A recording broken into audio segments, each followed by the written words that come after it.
Hello, this is George Senda, the guy from Pittsburgh, and if you've ever wondered what I do when I'm waiting for laundry, every once in a while I get a little project, and I don't know if I'll get anything for this stuff or not, and I don't have the chemicals. I know how to do it, and until I get reading glasses or my eye gets fixed, I can't see how to do it, to learn how to desolder. So I want to show you the former Indigo Timex clock radio. It stopped working, which is a pity. I really love this radio. Here is the lid for the CD. This had AM, FM, and creak sounds and all that. Here's the front of it. These are hard to come by now. I had this for years, and you could play wind, forest, rain, brook with birds. Play AM, FM, and CD. Well, the CD stopped working, then the whole thing stopped working. So this is the inside of it. And let's see if I can see when they made this beast. Even I can't see that. I don't know when they made it. But there is one. I saw one on eBay recently, but I don't remember how much it went for. This is not aluminum, I don't think. And then this is the battery. No, it's a speaker. Can't get those up. They Loctite these screws down. This is another speaker, part of what the speaker's set in. And then this, if you've ever wondered what the CD drive looks like in a clock radio, there's the CD drive, and I can't get those screws off. Not worth it. There's, I don't know what that is, capacitor. It's like a little motor, but I don't know how the hell I would get it out of there. And they've Loctited these screws down, so I can't get rid of those. So I'll take that down to the recycling bin.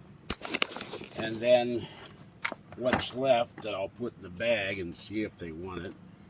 I guess this is the capacitor or something, or the thing that drives the whole clock radio. It's very heavy. It might be brass.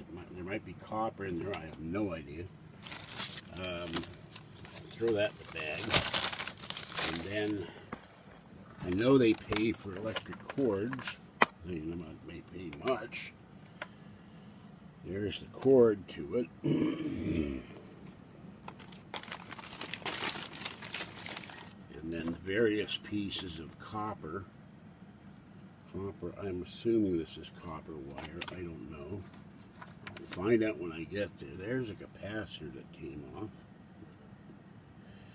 But I don't think you get anything for capacitor. I have a very infected finger. What am I going to do about that? I'm pouring peroxide out like crazy. Okay, this is more wire. I have to clip that off. I'm not sure if there's any gold in that or not.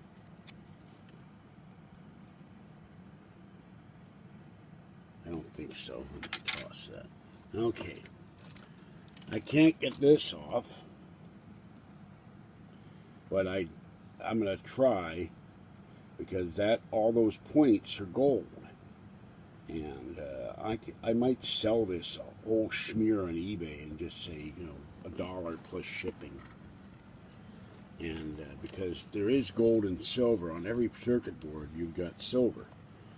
And if you desolder all this stuff and take out the chips and soak this in, I think, nitric acid or sulfuric acid,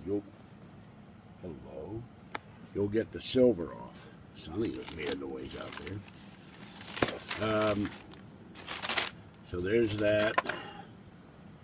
This is the thing that the buttons sat on.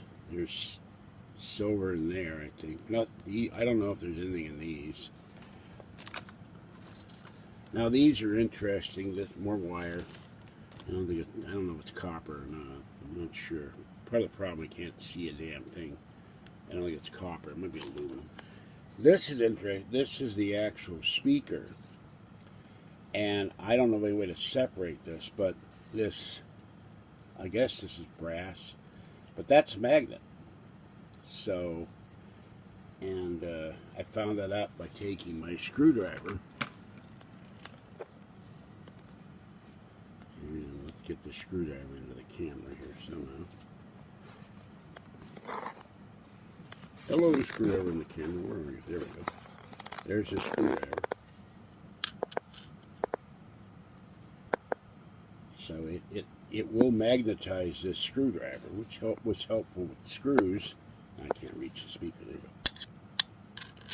we go. There's a big magnet in there, and that's in all speakers as I recall, but I don't know how they would separate the magnet from this. I don't know what's working or not. More wires. I'm just filling the floor.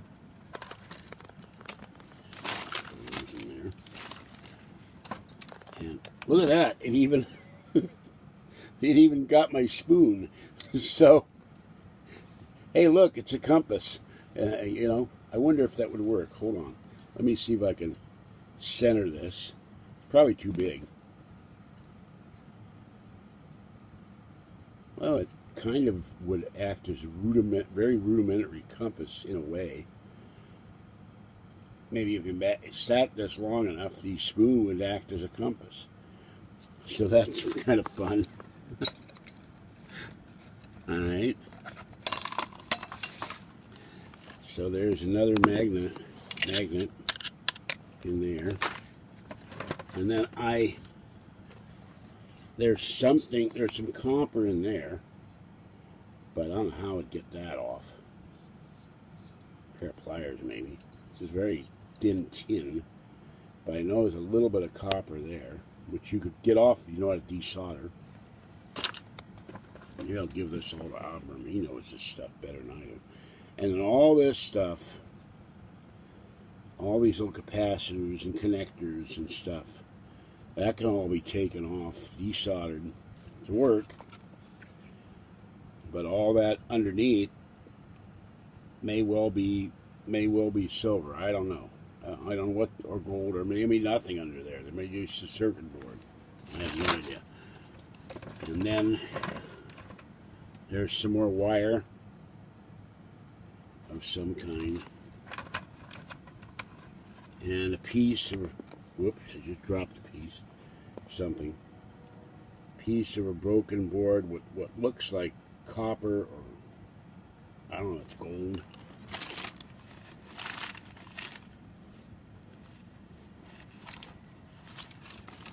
Screw just fell on the board. And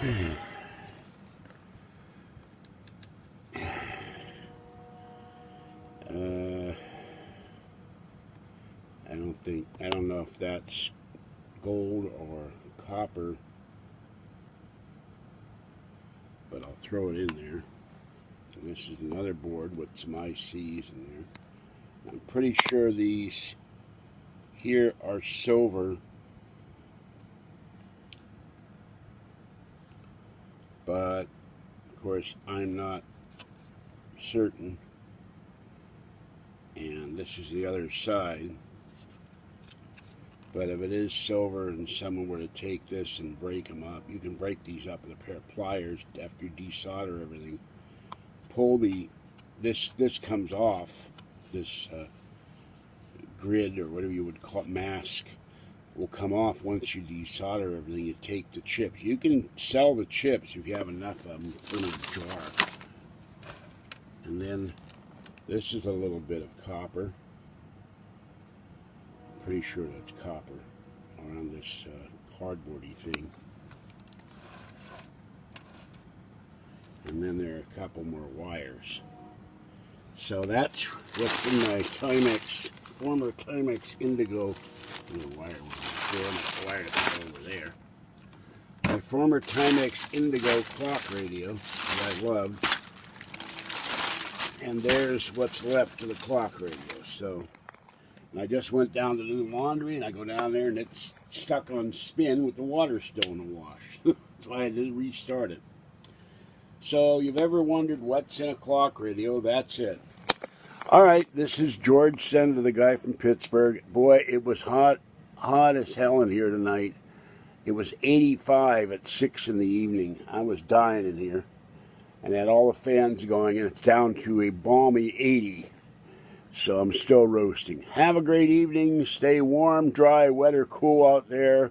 Whatever you choose, and stay safe as it's hot here. And Justin says it's 95 in Minneapolis, so they're roasting back there too. Meanwhile, the city of Baltimore is flooded. The main street is flooded and 2 died. So we're having odd weather back east, and the storm is about to hit Florida, the last I looked. So they're preparing for a large tropical storm hit. Another reason I wouldn't live in Florida. Too many hurricanes. All right, have a great night, and I'll catch you next time. Bye-bye.